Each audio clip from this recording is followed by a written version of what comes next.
And welcome to the Glen as we get ready for NASCAR Sprint Cup Series qualifying from Watkins Glen International. Presented by DraftKings. Gorgeous day here in the Finger Lake area of New York. 74 degrees, mostly cloudy skies now, and just a very slight breeze. Drivers getting ready to climb into their cars for this practice session. Boris said doing double duty, just got done with Xfinity qualifying, and now he will try to set the field or get into the field for today's qualifying run for the Cup Series. A.J. Allmendinger, one of the favorites that everyone will be watching in this qualifying session, as well as can he get into the chase on Sunday. Hello, everybody. Steve Letarte, Rick Allen with you as we get ready for this qualifying session. It is a little bit different than what we're used to, Steve. The difference is only 2 rounds now, so these drivers all have just a limited amount of time to make it into the top 12 to have a shot at the pole. Yeah, so what does that mean when we come to Watkins Glen and eliminate? We go from 3 to 2 rounds. It means that first round is even more important. We're going to not only go from 44 to 43 cars and set the starting grid, but we're only going to advance 12 cars into the second round. While you would think that seems pretty straightforward, it's not going to be only the 12 fastest cars today, but it's going to be the 12 cars that also get the cleanest lap. Because when you come here to Watkins Glen, it's very difficult to get clean laps. We've already seen in practice the trouble these guys have. Start practice. Kevin Harvick, he feels good about this, Rick. He's the first car off pit road. Surely he'll have a clean hole. But by the time he comes back around, he's heading into turn 2 at speed. There are cars still leaving pit road. Ruins his lap. Another bad place to catch a race car?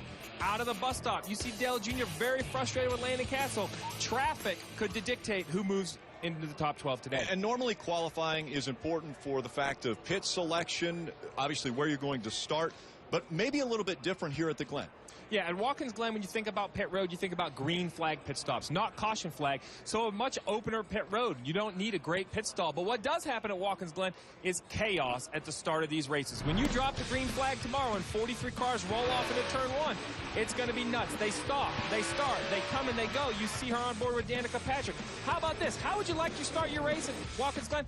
4 wide. Kyle Busch is at the bottom. You think that's the preferred lane. But when he gets down to the corner, he has to make it through that corner clean, keep his fenders on it. The last thing you want to do is start this day off with damage.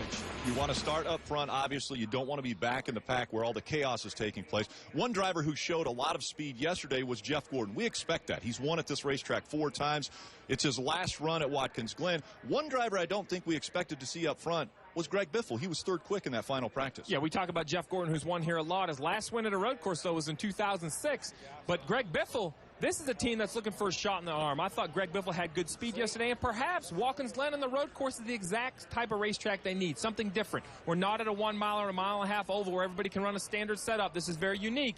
This might be what Greg Biffle and his crew chief Matt Pucher are looking for to give that team a shot in the arm and get the season heading in the right direction. Try to keep the momentum going.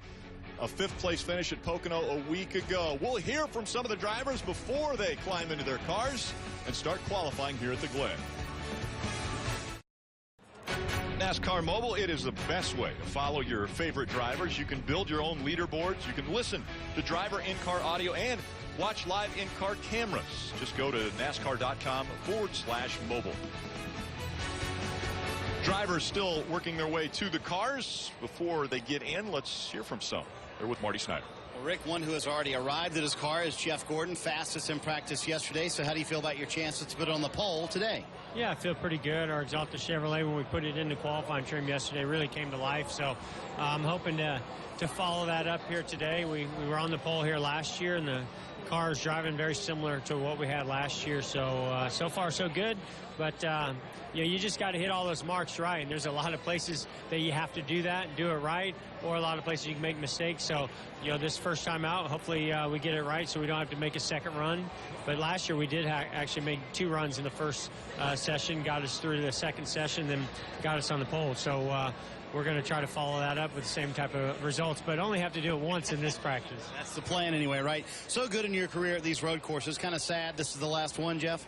Well, anytime I go to the track and it's the last time, it's certainly bittersweet, but so much focus is just on the competition. And like right now, just thinking about the laps that I'm going to have to lay down, that I can't say that I've really been able to think about this moment being the last time that I could possibly be racing here at Watkins Glen. But as I get closer to Homestead, it will certainly kick in more and more and be more emotional. And I think more next year when I'm not doing it, I might be missing it then and thinking a lot more about it. Right now, concentrating on trying to get the 24 car on the pole at Watkins Glen again. Kelly Savast. Standing by with the defending race winner, A.J. Allmendinger, who was not among the quickest in final practice yesterday, but that's because you did your mock quali run during practice 1. How confident are you in the setup you brought in the 47 today? We definitely had an up and down day yesterday. I thought we started really well. The car was actually better than last year, which was a great thing. And we kind of went down a setup path that just really didn't agree with our race car. So had to take some notes and kind of look back at what was good and what was bad. And I think we got the right setup under this Kroger and Bush's Bean Chevy. Qualifying trim was decent, but yeah, it didn't go as smooth as I had hoped yesterday. But I got a great group of guys, and we got a big notebook from this place, so I think we'll be good to go. And now you got to be smooth in this qualifying run. Just how difficult is it to get all your marks when you're at a road course? I mean, it's tough, especially around this place. It's so fast, so, you know, if you mess up turn 1, it kills your run going into the S's, and if you mess up the S's, it kills your run all the way down the back straightaway into the bus stop. And, you know, if you look at the lap times yesterday, everything was so close, so you mess up and lose a couple of tenths. That could be from starting on the pole to not even making it in the second round. So it makes the challenge a lot of fun, and I've always loved this place, and it's cool to come back as a defending champion of a Sprint Cup race. And he won this race starting 6th last year, Marty. Kelly, a lot of people in the garage area pointing to this young man right here, Kyle Larson, as someone to beat tomorrow. You agree with that? And what about your chances to get on the pole today, Kyle? Yeah, I really enjoy road course racing. I thought our Target Chevy was really good in second practice yesterday. In qualifying trim and race trim, I thought we were really good too. So I'm excited about, you know, this qualifying session and then on into the Xfinity race later today, try and learn some things, and then go into tomorrow's race and just try and keep it on track and not miss any shifts and hopefully have a shot at the end of it. Ricky mentions that double duty running the Xfinity Series race today. Told me moments ago that has been a tremendous help this weekend. All the laps he can get, certainly helping Kyle Larson. Absolutely, and there have been 3 first-time winners at the Glen before. Could Kyle Larson make it 4? We're about to qualify. Cars on the track next. F1 returns to NBCSN on August 23rd, this time in Belgium. This is the circuit's longest track, and it will certainly test each driver's endurance. Catch the Formula One Belgian Grand Prix Sunday, August 23rd on NBCSN. And by the way, Spa is where the Belgian Grand Prix is. That is where the name bus stop came from, because at that track, that circuit in Belgium, there was actually a bus stop that looked like what we see here at Watkins Glen. That gives this one the name bus stop as well. A little information to tide you guys over until cars start rolling. Is that good enough information for you, Jeff? A plethora Steve? of information. Plethora. My head's exploding with information like that. Burton, look who's here. Yeah, we welcome Jeff Burton into the booth. He was actually out in the NBC Toyota on-track car earlier, and so we excused him from the first 3 minutes of the broadcast so that he could get freshened up and get ready for this qualifying effort. How was the track, Jeff? Track was exactly the way I remember it. Very few changes. The curbs are painted a little different color, but everything else looked exactly the same. So is it fair to say that other than the guys doing double duty like Brad Keselowski, you have more laps than today than some of these guys that are getting ready to go qualify? I would say no. We'll be able to see that. Although I made no mistakes. I made no mistake. Well, I got in the rev chip pretty hard one time, but that was just We'll be able to see that on Countdown to Green tomorrow before the Cup race. The green flag has been displayed. The track is open. 25 minutes they will have to turn a lap or two.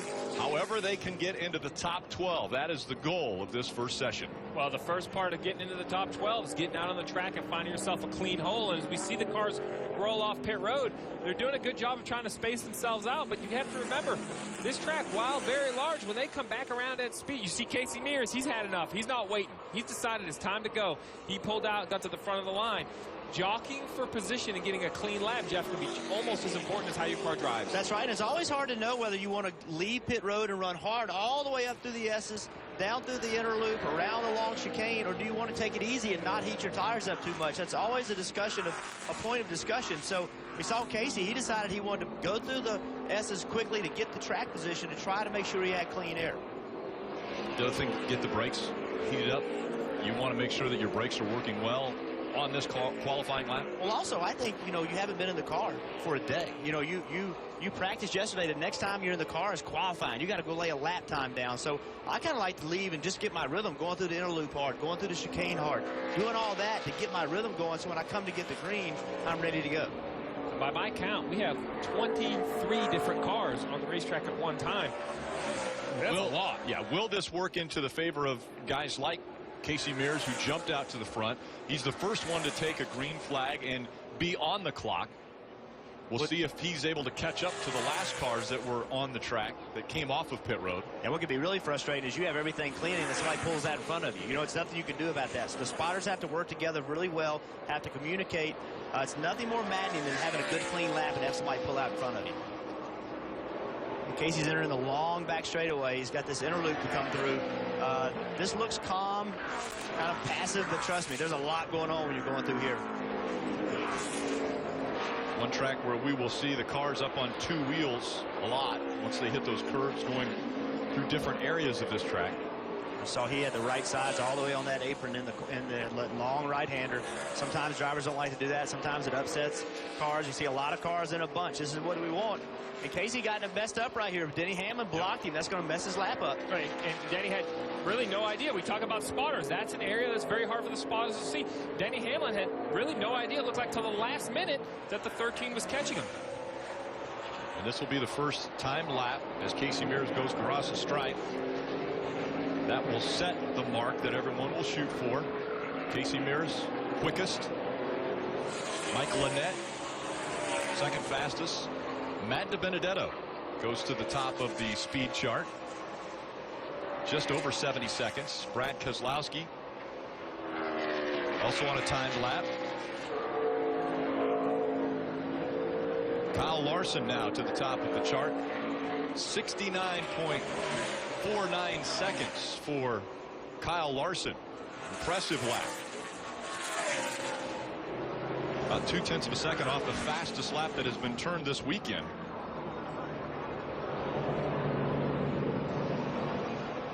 And both of those guys, both Brad Keselowski and Kyle Busch, decide that that's enough. They pull over after turn one, try to give way to Jamie McMurray. But you see where Jamie McMurray caught Brad Keselowski. It's still a rough spot to catch a guy. He's trying to look into turn two, find his point, find his apex. And the Brad Keselowski was in his way, really. Tony Stewart jumps into the top five. He's fourth. Justin Allgaier is third. Names we don't normally see up in the top five.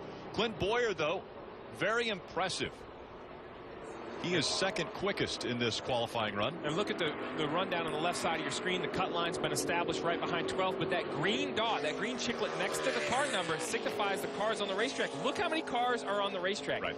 We still have 20 minutes left. Everybody seems to be in a big hurry. We saw this in Xfinity qualifying earlier, and I attributed it to maybe the K&N rubber that was on the racetrack. But here, even in the Sprint Cup Series, it seems like the guys that went out early, the track wasn't as good. It seems like we're seeing faster and faster cars as we've got even just 5 minutes into qualifying. Landon Castle in the 40, about 2 seconds off the mark that Biffle has posted. And look at this mess. It's Justin Allgaier, not a clean lap. that orange 51 car. He's third quick. So that's a really good run for him. You see Tony Stewart, fourth quick, good run for him. So Justin Allgaier has done a great job in this first round.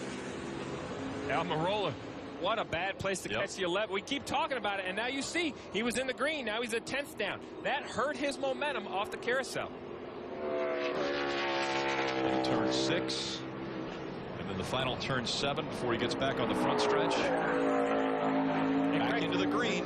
And Greg Biffle, even though he was trying to get out of the way, that pit in below the yellow line right there is the groove for turn 9. You go all the way down and use all the way up to the curb while Eric Almirola ends up 7th. If that gets close to the cut line, he's going to point to a couple places where he had traffic during his run. That also is a good run for Almirola. Remember, You know, he isn't known as a great road racer. He's tried really hard, worked real hard to get better at it, and that's a good run. Kurt Busch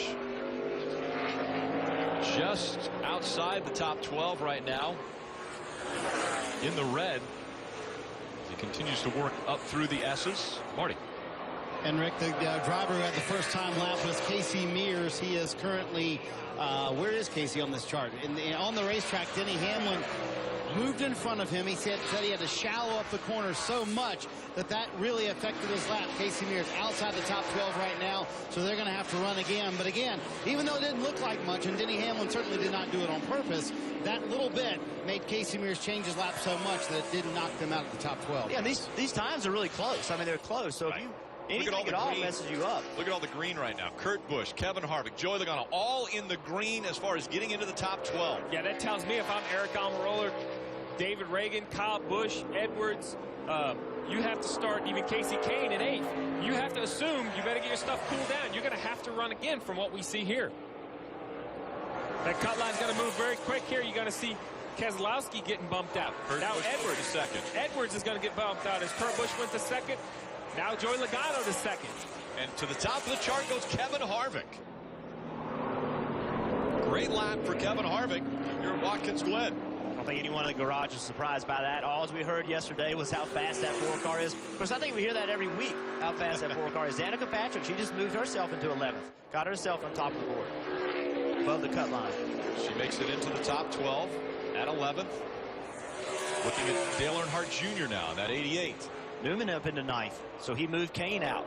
And this stress is going to continue to build because these tires that Goodyear brought, they don't seem to fall off. We saw in Xfinity qualifying that guys could go out and continue to run faster. The fastest lap run in qualifying was the last lap. A.J. Allmendinger goes to P1 at a 1:09.10. So this cut line, we think it's established.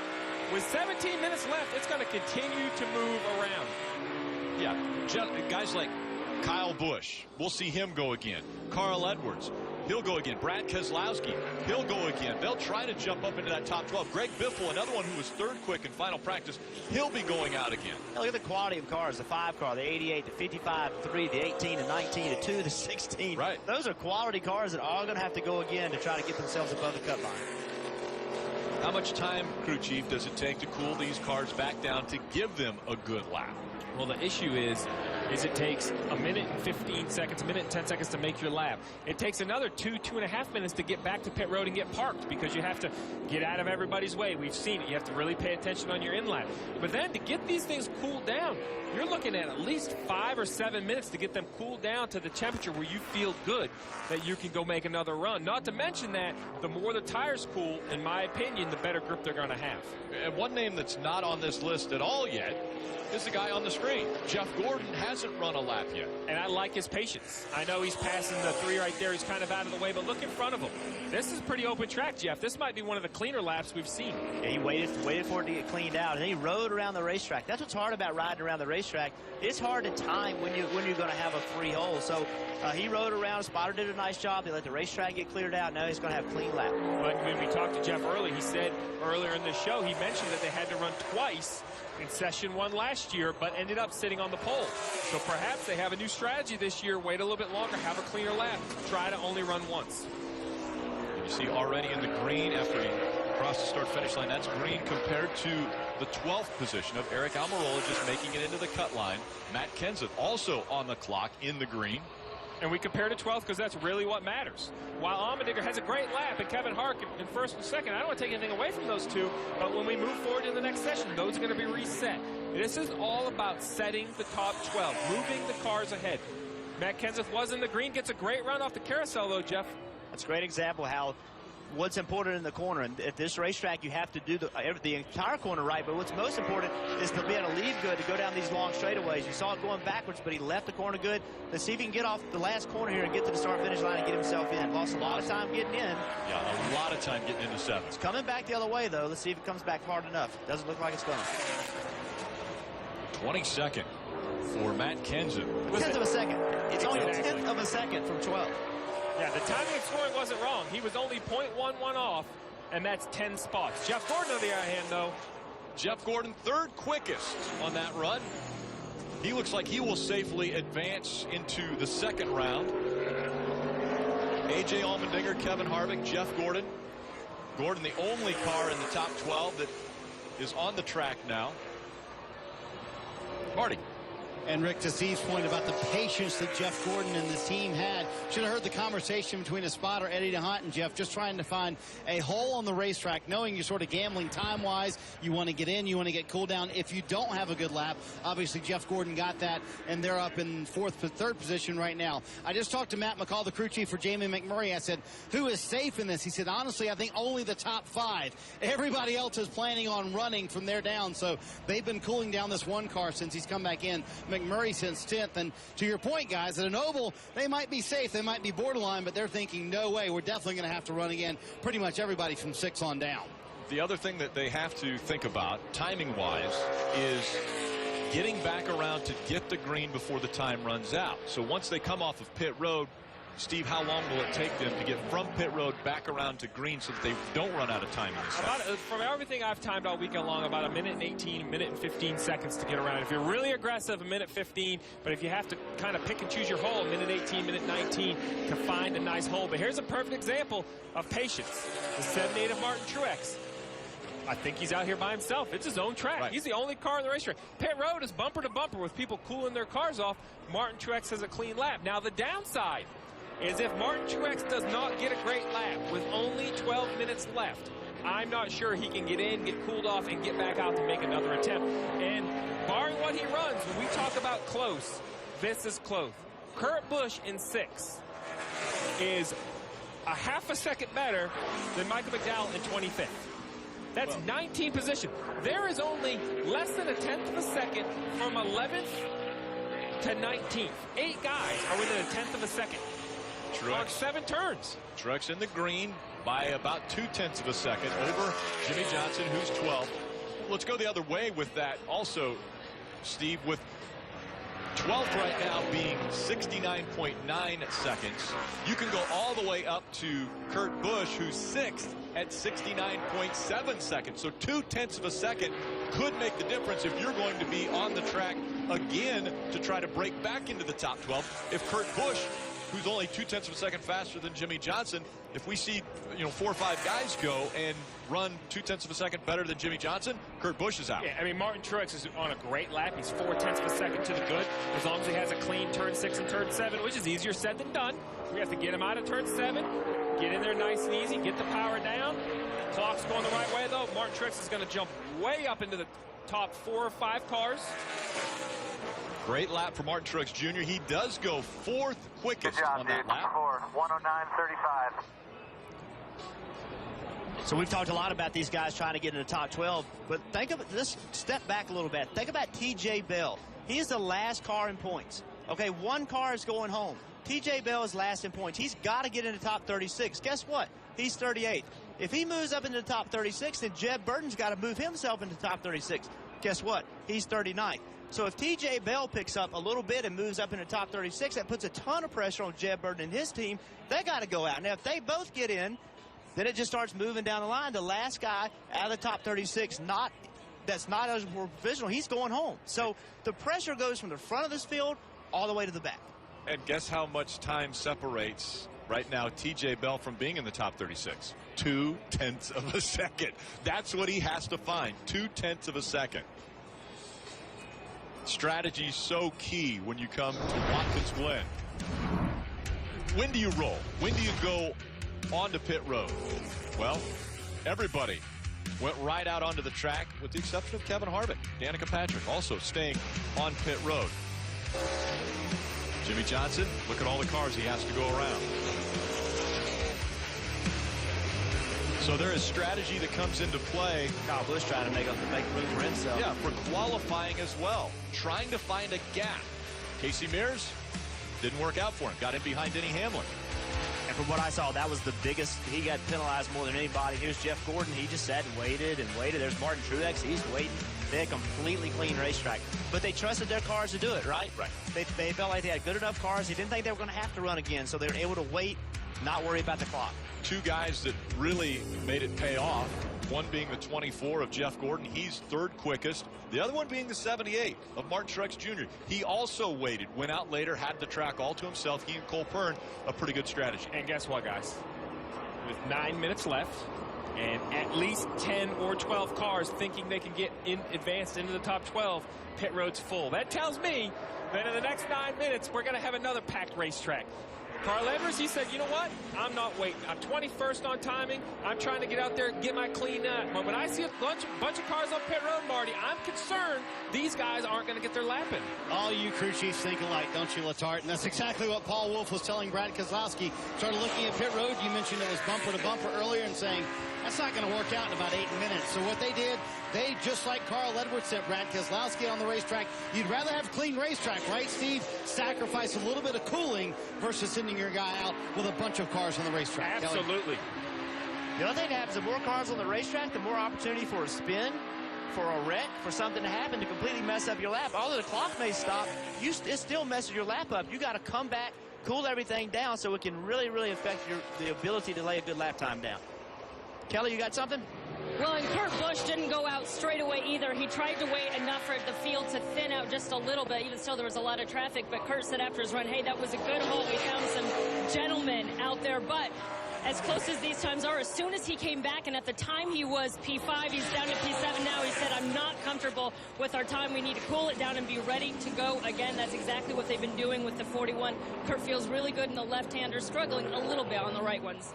Carl Edwards jumps into the top 12. He's sixth quickest now. Well, look at the bottom right, Rick. The 22nd place car, the 25th place car, all in the green. Menard just falls out of the green here. Casey Kane is 17th. He's in the green to move into the top 12. No one's safe. I think Allmendinger, Harvick, Gordon, Truex, maybe Larson. That's it. Anybody else from 5th on back, you see Keselowski go to P5. All of these guys have to run, but Jeff, there's only 7 minutes left. Well, that's right. And the crew chiefs have to be looking at this, and there has to be an assumption that the tires are faster the second time out. So even if you're, as you just said, way up the board, you have to assume people are going to beat you. So you better get in line and get ready to go. You don't have to take the time. You get to take your fastest time. So if you're down at 8th, 9th, 10th, I'd be rolling and make sure I got a lap in. We saw Paul Menard go across the start-finish line, and he was not fast enough to break into the top 12. Now Casey Kane looking the same way, not able to get into that top 12. And Rick, we saw the bottom right, Casey Kane was in the green, a ways into the green. As he goes down in the bus stop, though, we talk about how hard this is. Over the right curb, tries to get back to the left, catches the left curb. Big wiggle with the rear of the race car, gets down into the grass, costs him a ton of time, not only out of the bus stop, but all the way into the carousel, Jeff. Yeah, and he knows he's done at that point. He knows he can't make it work. You know, it's almost better just to come in and get the thing cooled down, just abort the lap, come in, go try to go again. But I don't know even if they did get in if you'd have enough time to come again. 6.5 minutes remaining in this first session. It was a 25-minute session to start off with. The top 12 advance into round 2. That is the goal for everyone in this first round, getting into round 2 into the top 12. And pit road's getting busy. We see Trevor Bayne here coming out of the carousel. Well, in front of us up here in the booth, I look down the pit road, and they're starting to stack up, not only on the end of pit road, but here on the racetrack. We see Trevor Bayne going by 2 slower cars. This is what's going to happen. Even with this big racetrack, we're going to talk about it for this whole session, about having a clean lap. You see the white car, he accelerated quickly to get out of the way of the 17 of Stenhouse. Keselowski moved, throttled up to make sure he got out of the way. David Reagan on a good lap. Reagan has about 0.2 of a second on 12th now. Tony Stewart. See if he can hang on to that. It's wavering, but it looks like it's going to stay in the green. Can he hang on to it? David Reagan moves up. He goes to 9th quickest. Austin Dillon moves all the way up to 7th. Now it's Kurt Busch here. We thought lap time looked good. Here he is at 11th. Again, downshifting. It's all the way down in the second gear. He's going to stay in second gear to the last right-hander. Try to get on the right side, right on that curb. Accelerate hard. Get all the way out to the wall. Use all the racetrack. And on his lap now is Kyle Busch. 5 minutes to go in the session. Downshift into second. Right side's on the curve. Accelerate early. Look clean. Look like he left really good. Get lined up. Lift a little bit here. Get yourself lined up. Go back to the throttle. Stay to the right. Far to the left. Left side's right on that curve. right side's against the wall. Wide open at the draw. You heard him shift into fourth gear. The inner loop's coming up. Do you see him?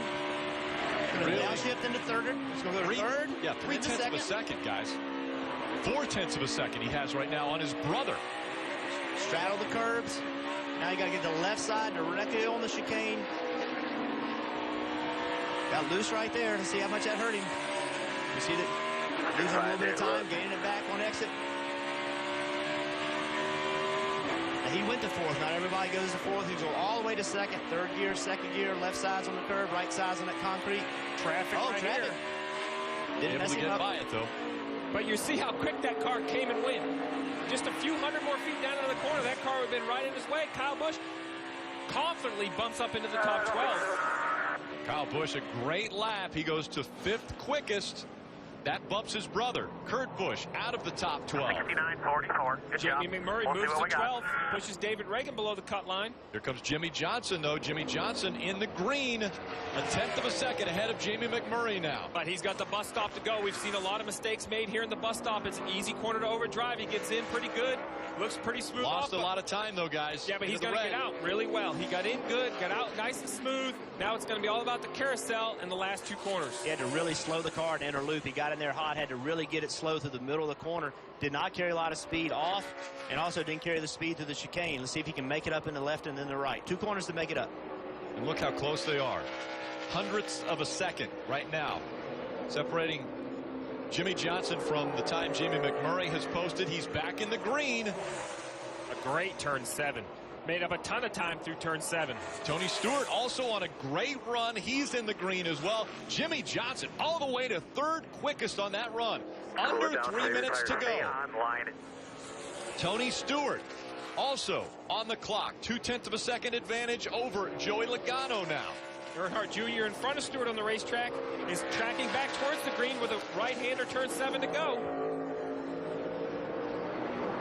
Tony Stewart staying in the green. Would like us to talk more about his qualifying run than the other news surrounding him this weekend. Tony Stewart, 6th quickest in that qualifying run. Earnhardt Jr. jumped to 10th, also pushing out Edwards and Logano. Story I mentioned with Tony Stewart, the Kevin Ward Jr. family filing a civil wrongful death lawsuit against Tony Stewart. That was filed yesterday. But their improvement in performance continues. We've Yep. seen them qualify well the 2 prior weeks, and they're going to do it again this week as well. So it's a positive move.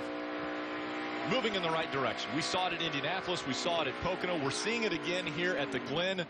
He is looking so much better now behind the wheel of the car as Kurt Busch back out on track, but in the red. It's going to be close, though. We've seen some good and some bad turn 7s. It's going to all come down to the right-hander. He's going to be perfect through here if he's going to get it done. See Newman below him. He's tracking well. Kurt Busch, can he get back up into the green? Close. Very close as he comes to the stripe. Does he get in? He does not. Just short. But Justin Allgaier does. Just in front of Kurt Busch, Justin Allgaier. How impressive is this 51 car? Ended up in the top 12, re-ran, moved himself back into the top 12. Joey Logano. Joey Logano and Brad Keselowski will start 1 and 2. They make up the front row for the Xfinity race that will be run here later this afternoon. Now struggling to get into the top 12 here in the Cup qualifying.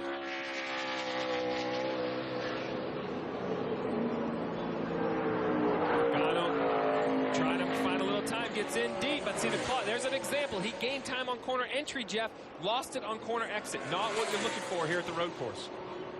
Can't improve. Still 16th for Logano. Newman lost all that speed, decided it was enough. Joey Logano just not fast enough on that last qualifying run. Greg Biffle. We mentioned how quick he was in final practice. And TJ Bell that we talked about earlier trying to make the race, he just re-ran, and he ran actually slower than he did the first time, so he's not going to advance in the race.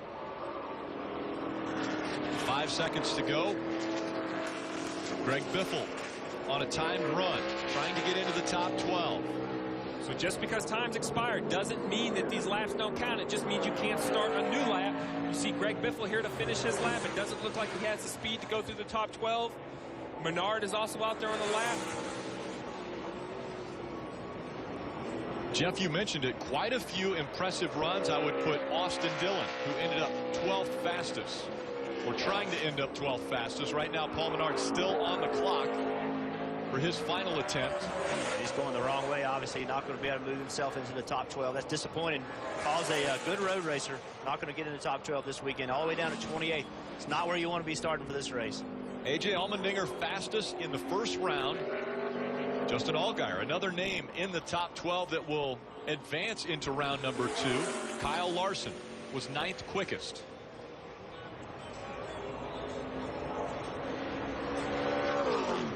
Yeah, I'm really impressed with it starting at 11th. You know, Matt putting themselves in the second round, the final round. Justin Allgaier and that small team, that's really impressive. Austin Dillon continued to improve his qualifying. We've seen a lot like Tony Stewart.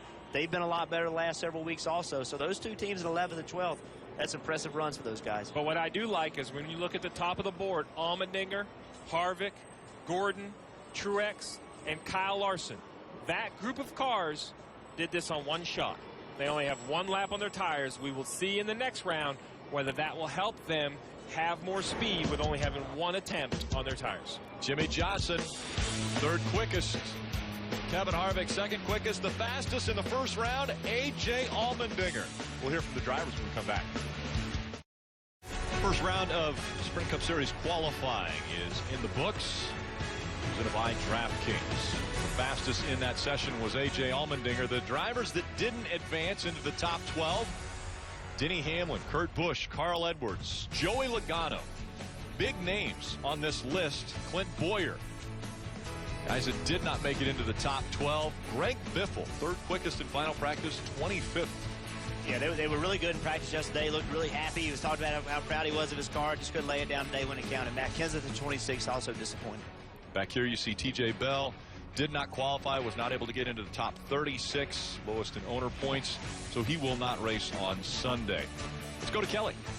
With Denny Hamlin, it was just 0.03 of a second that kept him out of that top 12 and moving on. I mean, when it's that small of an amount of time, is there any moment that stands out on that lap where you could have gotten it back?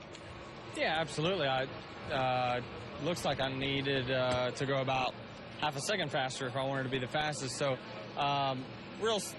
still satisfied somewhat with that run. You know, it's a bear trying to get in and around cars that are in the way, and I was in the way of at least 2 guys I can remember.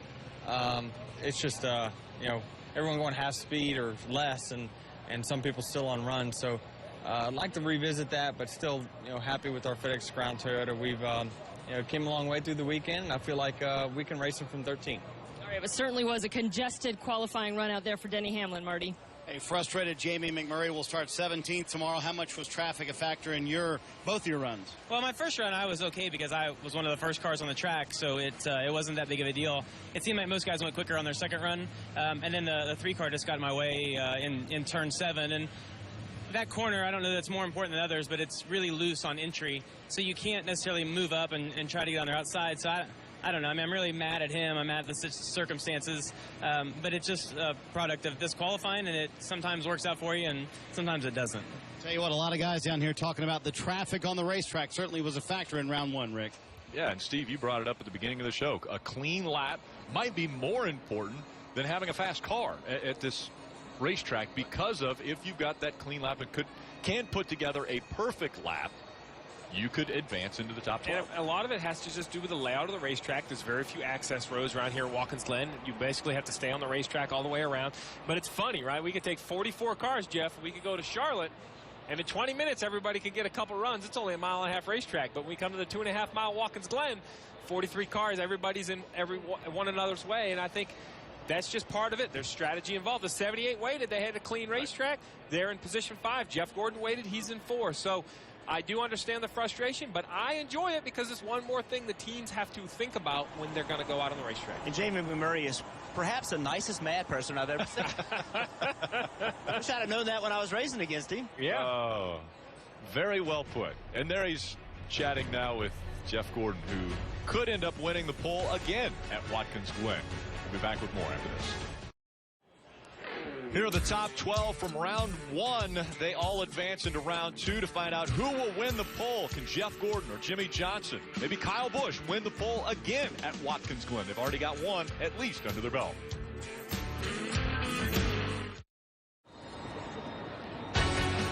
NASCAR Sprint Cup Series qualifying presented by DraftKings. Round number 2 is underway. The green flag goes in the air.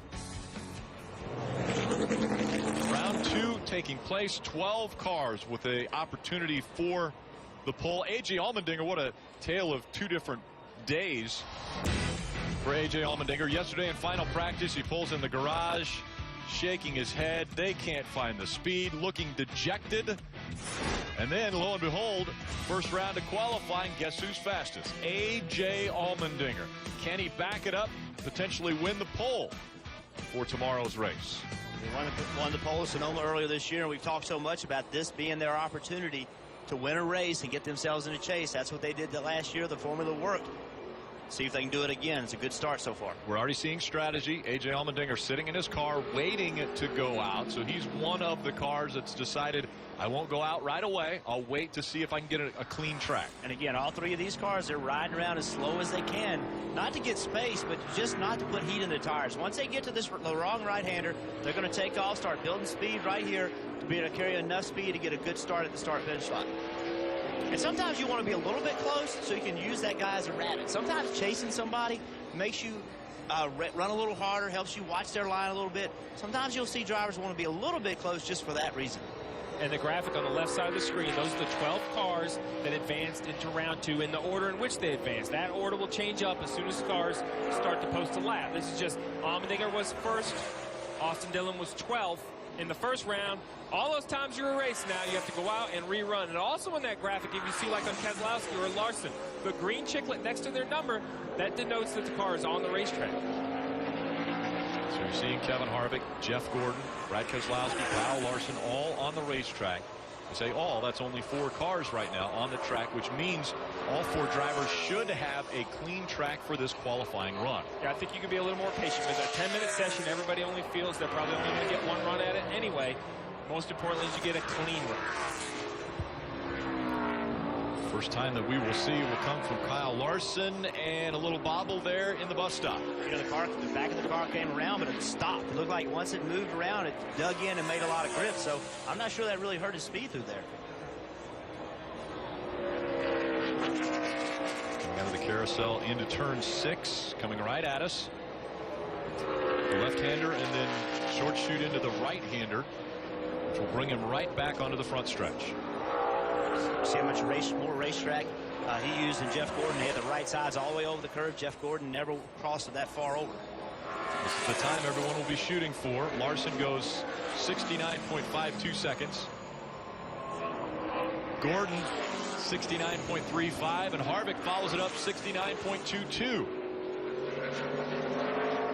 That might have been the shortest time anyone was out on the pole ever between Jeff Gordon and Kevin Harvick. They're about 10 car lengths apart. It didn't take long to get knocked off the top spot. Now Keselowski, you see him on track. He is in the red. Through inner loop or bus stop.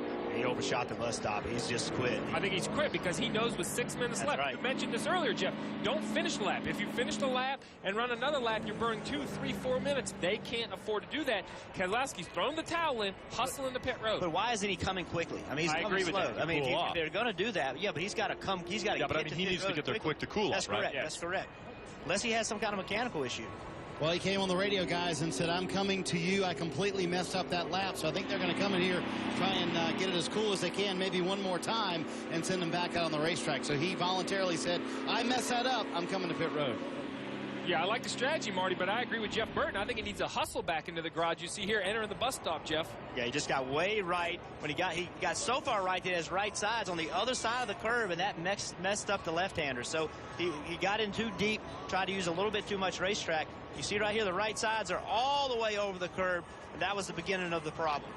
So at this point, yeah, the car is moving. To be honest with you, he's just keeping the car from wrecking at this point. So in my eyes, he needed to get to pit road quickly, not go as quickly as he can. The cool down unit will cool that engine down way better than you going slow on the racetrack. So get that thing to pit road. Seeing Kyle Busch working his way off of pit road, about to come onto the track. And we have another one. A.J. Allmendinger. Yeah. You see the green chiclet next to his name. Be coming to the green. Very polite between these 12 cars. Yes. They're all working very well together to give each other a nice big opening. It's easy when it's 12. Yeah, You know, when it's 12, it's easy. When it's 44, it's a little more difficult.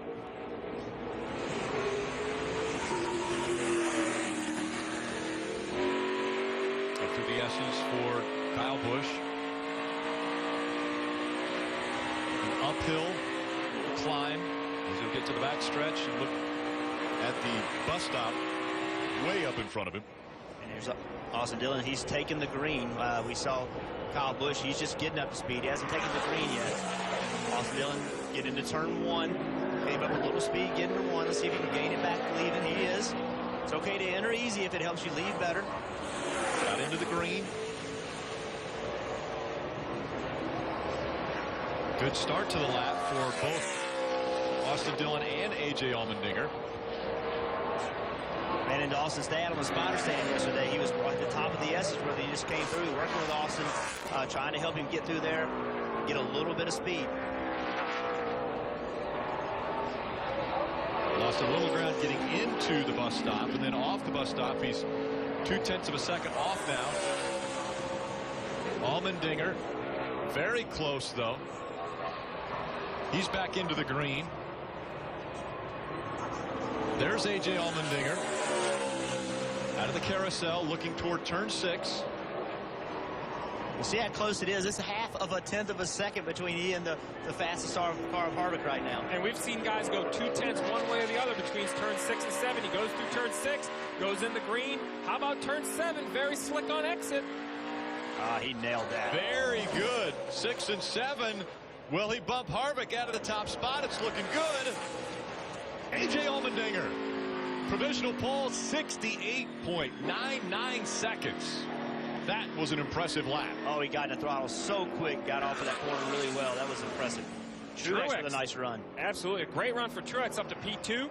Justin Allgaier in 8th right now. Stewart to 3rd. Tony Stewart goes 3rd quickest. Kyle Busch, 0.5 second off. 7th quickest. Jimmy Johnson, Brad Keselowski, the only two to not record a time yet. They have 2 minutes and 40 seconds. And Brad Keselowski's on pit road. He went out and gave it an attempt, missed the corner. He came back in to try to cool it off. So Jimmy Johnson, he's waiting. He's sitting and waiting and waiting and waiting. He's not going to get blocked with only 12 cars. Try to get his tires as cool as they possibly could be from the last run. So that was his strategy, just wait and wait. So he's just getting up to speed now. Plenty of time, 2 minutes, just over 2 minutes. How about Justin Allgaier in 10th? That's impressive. Great lap. And how about A.J. Allmendinger right now, the provisional pole, first lap under 69 seconds all week. Hey, Marty, how's it going with the two? Are they getting close to making another run? They just rolled out along with Kyle Larson. Joey Meyer's spotter said exactly what you said earlier, Steve. You need 75 seconds, 1 minute and 15 seconds to get all the way around, take the green in plenty of time. Paul Wolf said, I don't want to chance it, so they sent him a little bit early. But both the 2 and the 42 have left pit road. We'll see if they can better themselves. And Brad obviously needs to record his first lap in this session. And you saw Kevin Harvick go by the 2 there. He feels he needs to get out and make another run as well, even though he's sitting in position number 4. Now as the clock dips below 90 seconds, if you're not making your way onto the track now, you're not going to make it back around.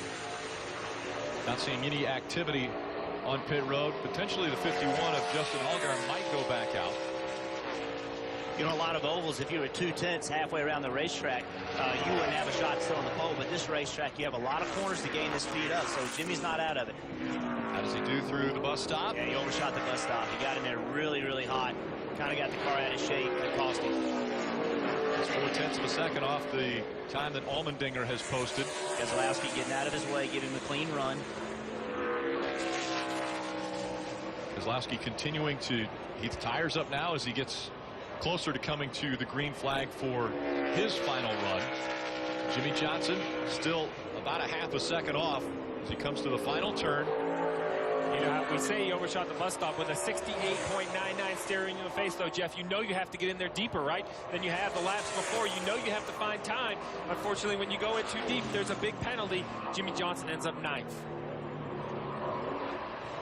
Harvick on his second time out, which is now his third time out. He's got a shot here. He's really close. Actually in the green at the moment. How does he do through the bus stop? He had to wait a long time to get back in the throttle. He got in that curve. He's out of it. He gave up. He lost it in the inner loop. That wasn't enough. Incredibly enough, over 2.45 miles of left and right-hand turns, Kyle Busch and Kyle Larson posted the exact same time, 69.521 seconds. That'll go back to owner's points.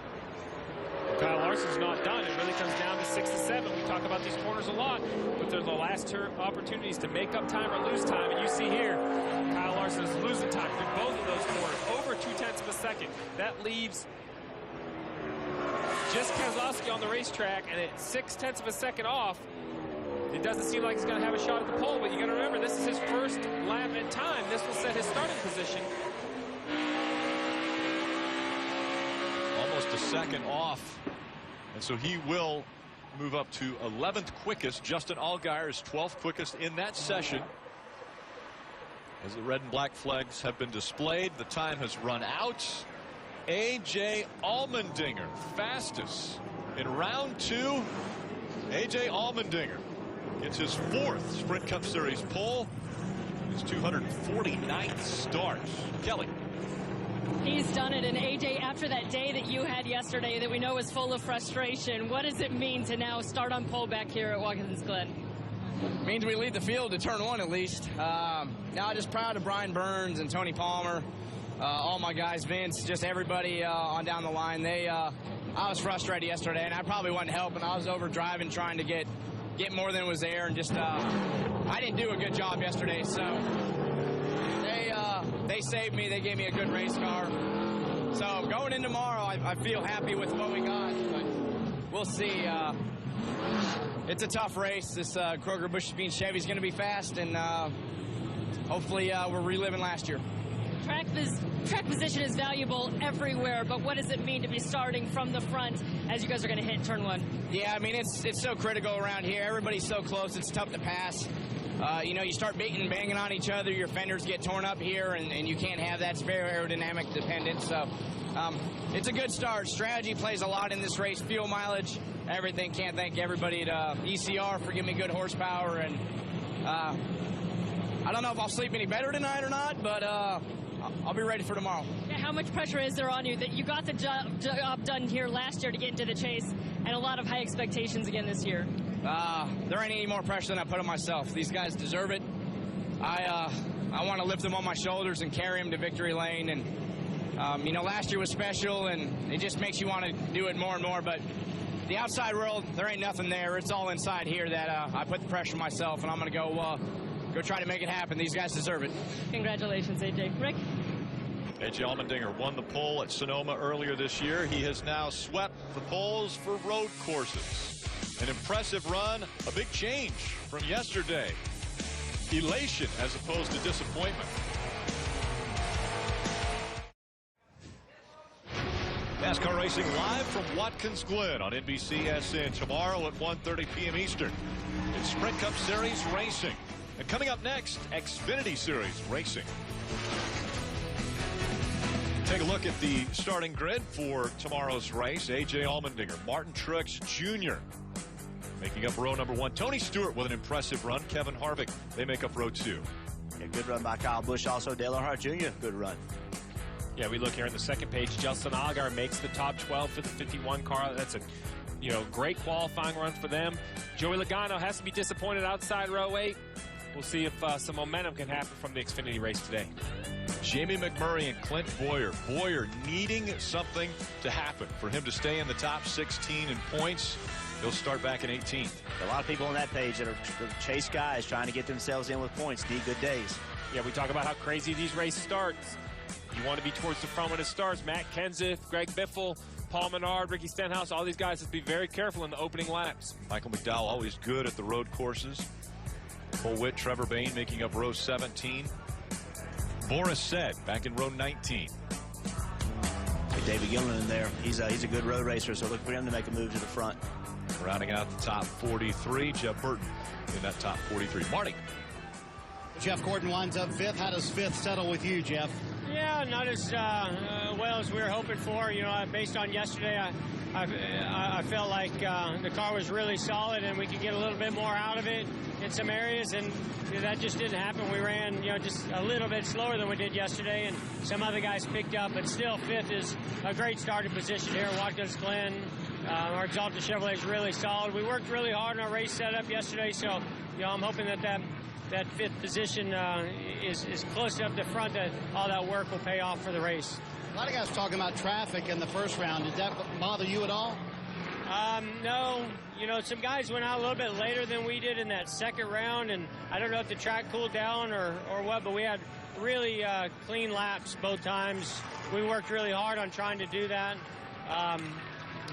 There was a little confusion on whether we could go through the bus stop or not go through the bus stop, but as it turned out, it was pretty solid for us. But that first round, I could see it being very easy to get held up in traffic. There's just so many cars. It's such a long lap that you get hot, especially if you're just going for a one lap, which most guys in the Cup Series are. You shut it off and you're just way under speed, and then you have no place to get out of the way, which is why we wanted to roll through the bus stop on our cool down lap. But luckily it worked out for us. Jeff Gordon will start fifth, and as we mentioned, that patience paid off in round one. They were able to get out there with no traffic on the track.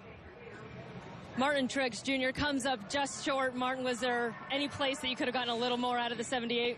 Well, I missed my marks a little bit in the bus stop there. I missed it by 8 inches or a foot, just a tiny little bit. It may have been close if I'd hit that right, but all in all, a great lap for our Furniture Row Chevy. I can't thank all my guys enough. They've done a really nice job this weekend. We made some big gains yesterday.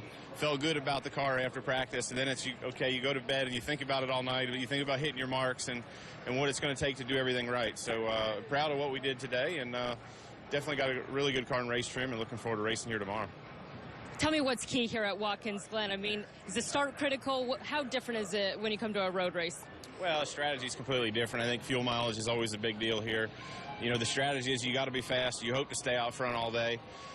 You got to keep your car on the racetrack. You got to take care of the transmission, take care of the engine, take care of the brakes.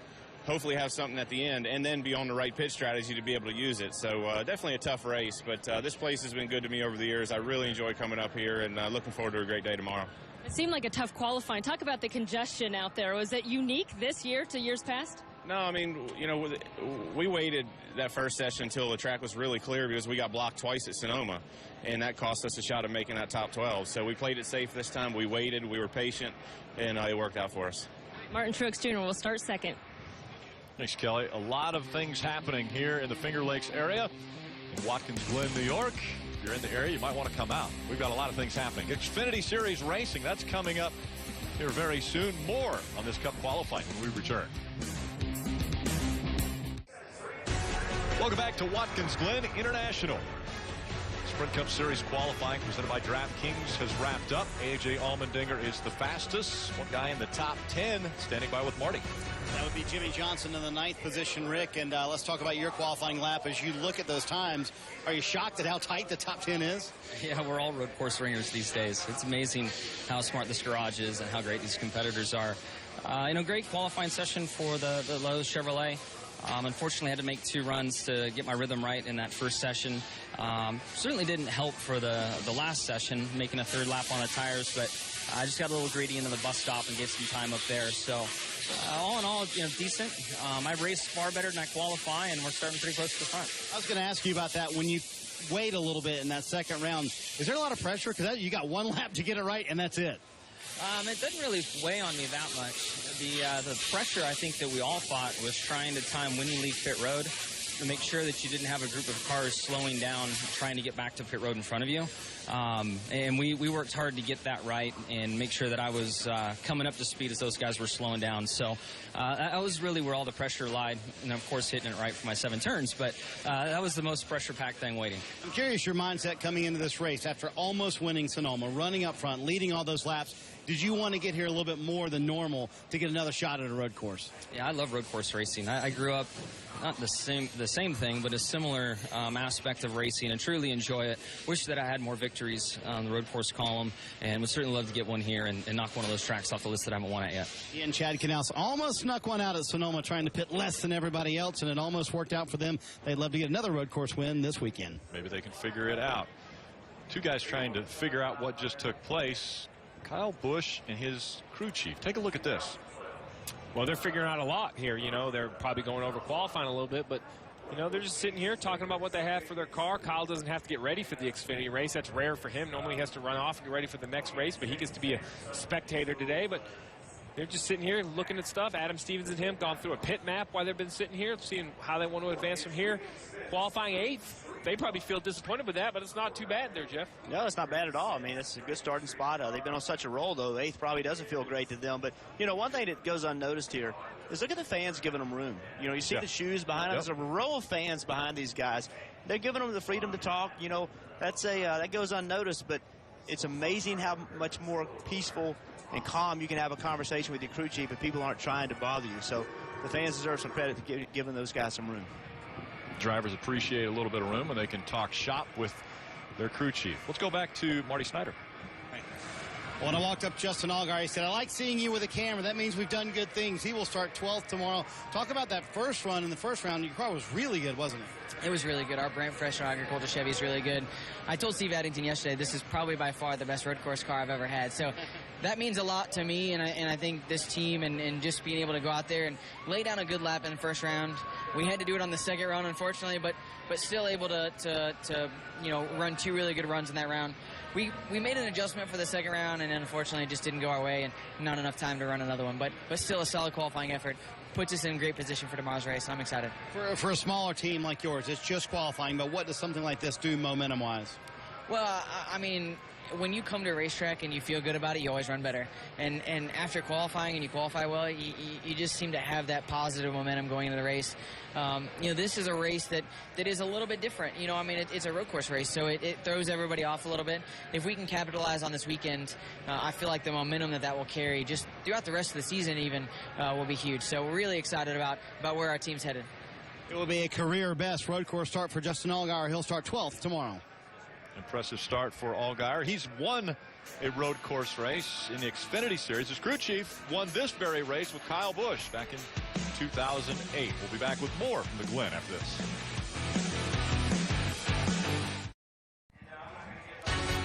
Watkins Glen International, quiet for a while. The Xfinity race about to get underway from this almost 2.5-mile road course, but now qualifying is in the books. Now we look forward to the race. So on this, we call it a 7-turn road course. How do we take advantage of those turns and get in front of someone else? Well, there are a lot of corners, a lot of opportunities at this road course. So when we look at a track map, you see there's turn 1, turn 2. There's all these different corners, and it's important to go fast through all of them, Steve. But what's most important is to go through the ones that give you an opportunity to pass or give you an opportunity to prevent someone from passing you.